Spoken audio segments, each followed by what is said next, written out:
makeup. They put on my makeup. I say the word before. Kagigising lang ng apo ko, nagpa-practice na magkanta. Ganyan yan, pagkagising sa umaga, hindi na yan umaalis sa kama. At yan na yan kumakain, at yan ko na rin siya binibihisan at nagpapatugtog or nanonood siya ng musical show. So, paborito niyang kinakanta yun. The moment I wake up, before I put on my makeup. She likes that songs. And she's trying to sing it. And she just woke up. So, ayun.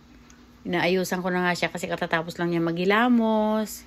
Ayan ang lola, ganyan. Simulat na mag-aral yan, ganyan. Nakaupo na lang yan sa kama, manonood, pakakainin ko, susubuan ko. Kasi tinatsagaan ko talaga siyang kumain. Kasi nga, pagdating sa eskwelahan, mga tamad na yan kumain, may libreng pagkain sa eskwelahan. Mga tamad na yan kumain, ang payat pa naman. Gusto ko siya yung ma-maintain niya yung niya.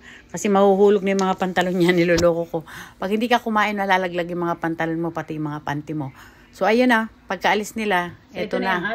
Handa ko naman ang aking lulutuin. O, diba? Ang sarap-sarap. Yan yung aking leftover sa juicy seafood nang kumain kami ng birthday ng manugang ko.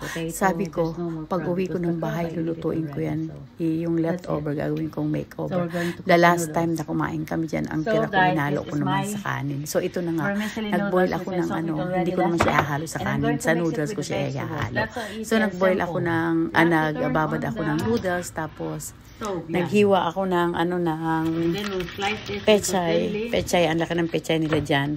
So, hiwain ko lang siya ng manipis para lang may gulay na kahalo. So, nilagay ko na lahat yung aking juicy seafoods na yun na ang tawag doon ay Mr.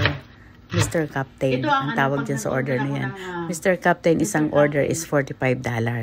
So, every time kakain kami doon, yun lang in-order ko kasi yan yung pinakamaliit na order. Yung anak ko, pag nag-order yun, isang order 80 plus. Katulad ng manugang ko kasi mga kompleto yun. Ang dami. Diyos ko, ubos nila. Ay, ako itong pinakamaliit na order, hindi ko talaga kayang ubusin. Kaya inuuwi ko pa yan. Nung last time, dinalo ko naman sa kanin. Kinain ko yata ng ilang araw. So, ayan na nga, pinakulo ko yan. Tapos nilagyan ko ng kaunting mga 1 cup of water, ganyan. Tapos pakukuluin ko lang siya.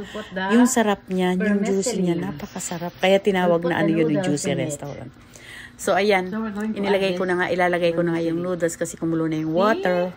So, ilagay na natin yung noodles. Pagkatapos ilagay ng noodles, haluin lang. Mekos-mekos yan ni auntie.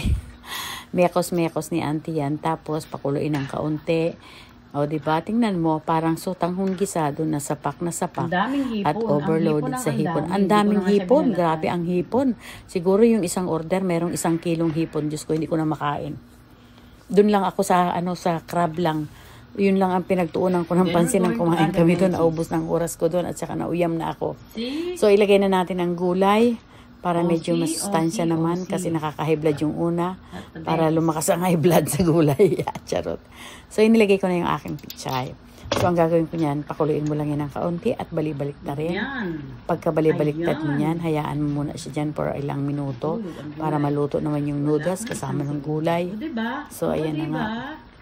Minikos-mikos na ni auntie. Ang sarap-sarap tingnan. Oh, meron pang isang itlog na natira.